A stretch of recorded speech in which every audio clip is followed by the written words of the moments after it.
When I went to rabbinical school 45 years ago, I never anticipated that I'd be answering lots of questions from people who are not Jewish. But I am. And one of the most frequent questions that I receive is about whether non-Jews can observe the Sabbath. Now, the idea that this is even a question takes many people aback.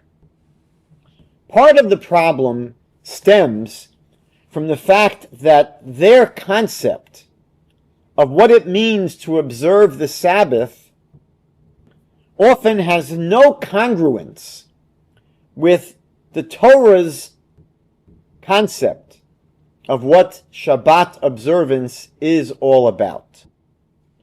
A rabbi that I know once explained to a non-Jew that our New Year's, our celebration of Rosh Hashanah, of New Year's, lasts for 2 days. And the fellow couldn't believe his ears. How do you guys do it?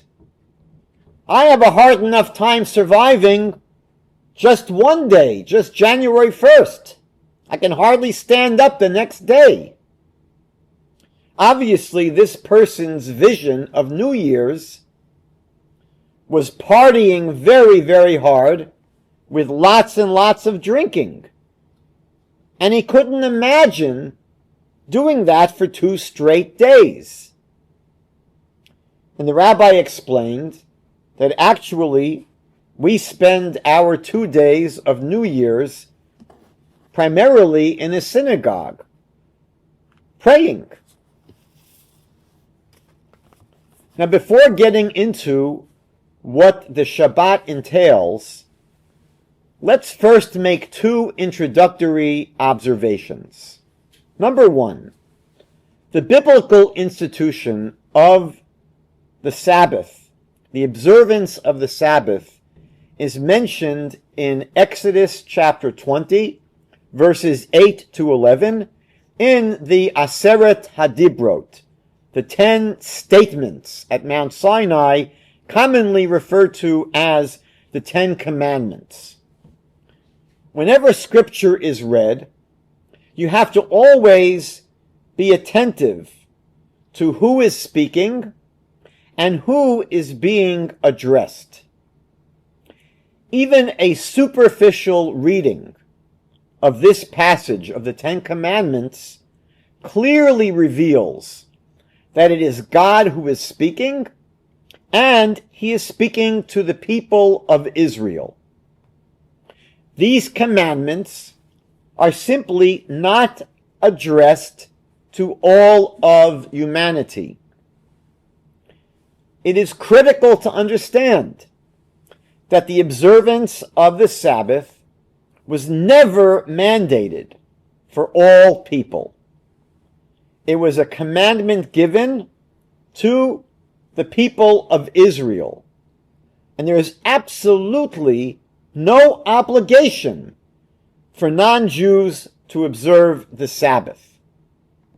Secondly, Exodus chapter 31, verses 16 and 17 goes even further. I'm going to read what it says in this passage. It says, "The children of Israel shall observe the Shabbat, to make the Shabbat an eternal covenant for their generations between me and the children of Israel. It is a sign forever that in a 6-day period the Lord made heaven and earth, and on the 7th day he rested and was refreshed."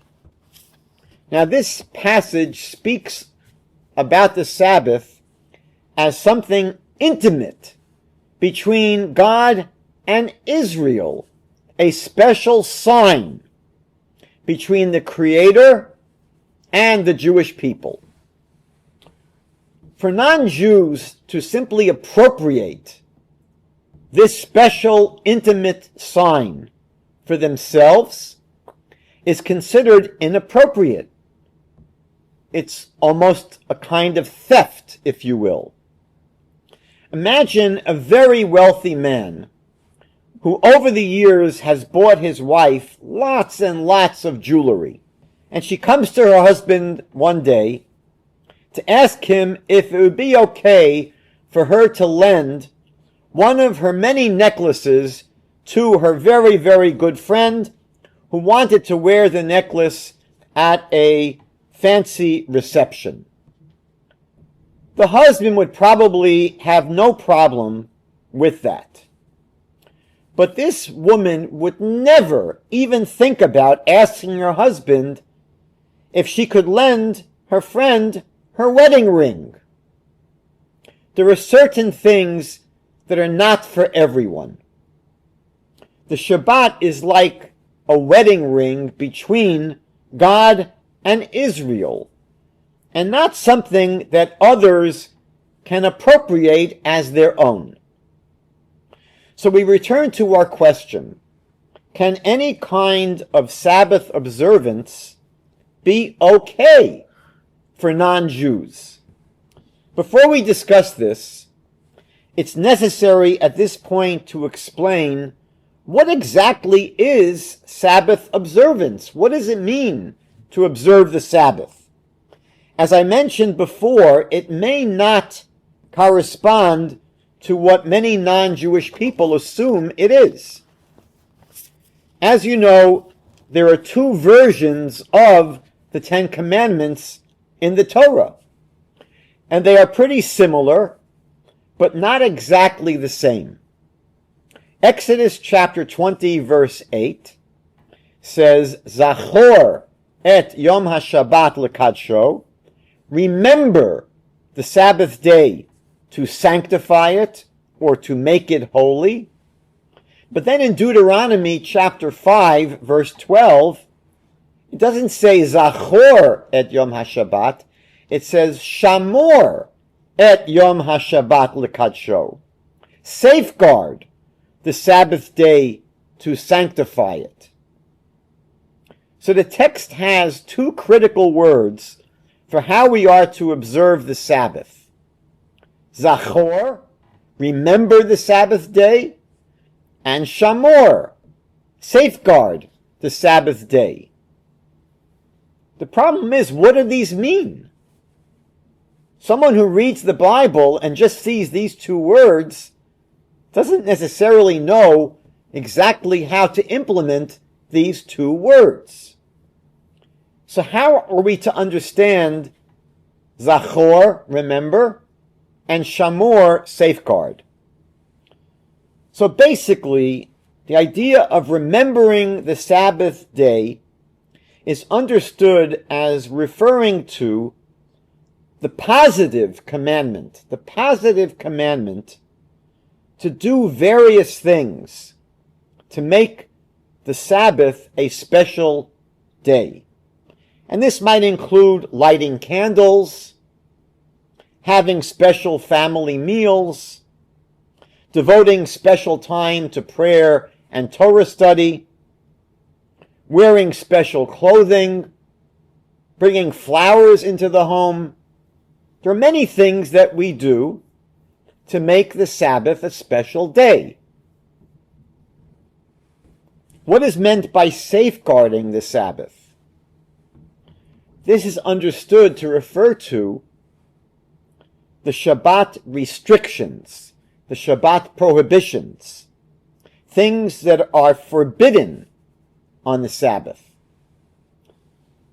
There are 12 times in the Torah where we are forbidden to do milacha on the Sabbath. The Torah says that you are forbidden to do milacha on the Sabbath. Now this is an unusual word. It's not the Hebrew word for work. The Torah never says you cannot do work on the Sabbath. The Torah says you cannot do milacha on the Sabbath. Just as an aside, even had the Torah said don't do work on the Sabbath, That would be far from clear in terms of what that means. Would not be very clear what it means. But the Torah never says that. The Torah says you cannot do melacha on the Sabbath. So what is this prohibition? What does it mean not to do melacha on the Sabbath? There's only one other place in the Torah where this word appears. And it appears in the context of describing the construction of the tabernacle in the desert after the people of Israel left Egypt. And according to the oral Torah, which really explains everything in the written text of the Torah, almost nothing in the written Torah is self-understood. When the written Torah tells us to put a sign upon our arm and totafot between our eyes, no one on the planet knows what that means. It's the oral Torah that explains that explains what it means to afflict your soul on Yom Kippur. Everything in the Torah is understood through the lens of the remainder of what God revealed. God never intended for all of his revelation to be written down. So the oral Torah explains that on Shabbat, we are forbidden to engage in any of the activities that were done in the construction of the tabernacle.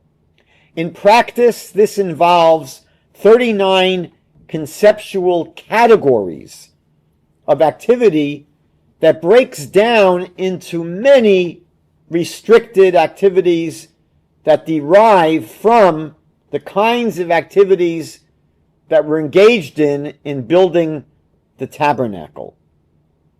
People converting to Judaism spend many months learning all of these prohibited activities. Some of them include, just as a short menu, far from complete, not cooking, not writing, not gardening, not sewing, not using our phones, or radios, or computers, or cars, not turning lights on or off,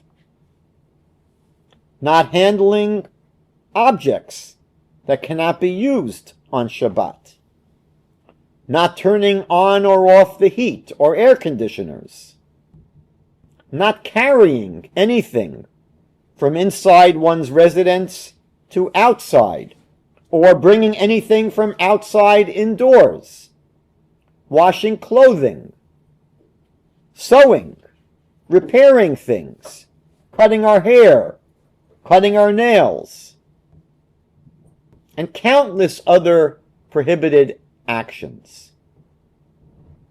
My experience has been that when non-Jews think about the Sabbath, they generally associate it with the positive activities that I mentioned, and not these kinds of restrictions. As a matter of fact, when many non-Jewish people hear about these restrictions, they recoil. They say that must be a day of torture. It turns out that according to Torah law, non-Jews are allowed to honor the Sabbath. They just cannot observe the Sabbath. What does this mean? It means in practice that they can do the positive things that make Shabbat a special day. But they should not assume all of the Sabbath restrictions that fall under the general category of safeguarding the Shabbat. Now, what is interesting is that we see this distinction in the different versions of the Ten Commandments. Exodus chapter 20 speaks of remembering the Sabbath day to make it holy. And in this version of the Ten Commandments, the purpose of the Sabbath is described and associated with remembering that God created the world in 6 days and rested on the seventh. This is something that is certainly relevant to non-Jews. And therefore, remembering the Sabbath day to sanctify it, or what we could call honoring the Sabbath with positive activities to make it a special day, is fine, is legitimate for non-Jews. However, in the Deuteronomy chapter 5 version of the Ten Commandments, which speaks about safeguarding the Sabbath by not engaging in various activities, which is the prohibition against melacha, the reason given for the Sabbath there is different. Now the reason is to remember that we were slaves in Egypt and that God liberated us. This clearly does not apply to non-Jews and would be one of the reasons that the Sabbath restrictions are not relevant and not for non-Jews. To summarize, there are two aspects to Shabbat observance. Non-Jews, should they desire, may honor the Sabbath by engaging in positive activities that mark the Shabbat as a special day commemorating God's creation of the world.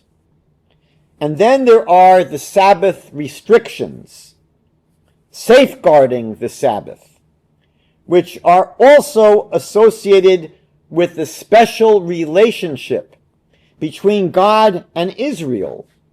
And this is the part of Shabbat that should not be appropriated by non-Jews.